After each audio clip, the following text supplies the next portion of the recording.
সময় মার খাচ্ছি, কত রক্ত, কত জীবনের উপর দিয়ে, লক্ষ লক্ষ হামলা মামলার উপর দিয়ে এই অন্তর্বর্তীকালীন সরকার ক্ষমতার আসীনে আদিষ্ট আছে, কিন্তু কোন ধরনের পরিবর্তন কিন্তু আমাদের চোখে দেখছি না।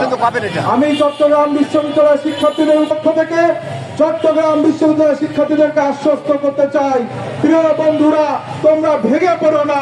আমরা ঢাকা বিশ্ববিদ্যালয় ছাত্রদল এবং শিক্ষার্থীরা তোমাদের সাথে আছি। যতদিন না তোমাদের উপর হামলার বিচার হবে এবং চট্টগ্রাম বিশ্ববিদ্যালয় সহ সকল ক্যাম্পাসে নারী শিক্ষার্থী এবং শিক্ষার্থীদের নিরাপদ ক্যাম্পাসে বিনির্মাণ হবে, ততদিন আমরা রাজপথে আছি।